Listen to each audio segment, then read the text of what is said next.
নমস্কার বন্ধুরা, আমি সুস্মিতা ক্রিয়েশনে আপনাদের সকলকে স্বাগত জানাই।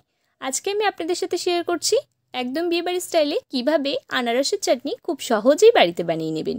চলুন তাহলে রেসিপিটা স্টার্ট করা যাক। প্রথমে একটা আনারস নিয়ে সেটা ছোট ছোট পিস করে কেটে নিতে হবে। এরপর গ্যাসে একটা কড়াই বসিয়ে 1.5 চামচ পরিমাণে রিফাইন অয়েল, সামান্য পরিমাণে কালো জিরে ফোড়নে দিয়ে একটু নেড়ে নিয়ে এর মধ্যে কেটে রাখা আনারসের টুকরোগুলো দিয়ে দিতে হবে। আর দিতে হবে 2.5 কাপ পরিমাণে জল আর পরিমাণ বুঝে নুন। তারপর এটাকে 10 থেকে 15 মিনিট লো টু মিডিয়াম ফ্লেমে রান্না করে নিতে হবে। এটা সেদ্ধ হয়ে গেলে দিয়ে দিতে হবে পরিমাণ বুঝে চিনি, আর দিতে হবে কাজু, কিশমিশ, খেজুর আর পরিমাণ বুঝে কাঁচা লঙ্কা। যে যেমন ঝাল খেতে পছন্দ করেন লঙ্কাটা সেই পরিমাণে দিয়ে দেবেন। তারপর এটাকে নাড়াচাড়া করে ঢাকনা দিয়ে আবারও ভালো করে সেদ্ধ করে নিতে হবে।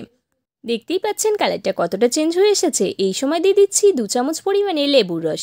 আমার যেহেতু আনারসটা ভীষণই পরিমাণে মিষ্টি ছিল, তাই আমি এখানে 2 চামচ পরিমাণে লেবুর রস দিয়ে দিয়েছি। আপনি চাইলে এটাকে কম বেশি করে নিতে পারেন। রেসিপিটা কেমন লাগলো আমাকে কমেন্টে জানান। ভালো লাগলে একটা লাইক করুন। চ্যানেলে নতুন হয়ে থাকলে চ্যানেলটাকে সাবস্ক্রাইব করে আমার পাশে থাকুন। সাবস্ক্রাইবের পাশে বেল আইকন বাটনটা ক্লিক করে রাখুন, যাতে আমার ভিডিও আপলোড করার সাথে সাথেই আপনি সবার প্রথম আমার ভিডিও দেখতে পারেন। নমস্কার, ভালো থাকবেন, সুস্থ থাকবেন ও সবসময় আমার সঙ্গে থাকবেন।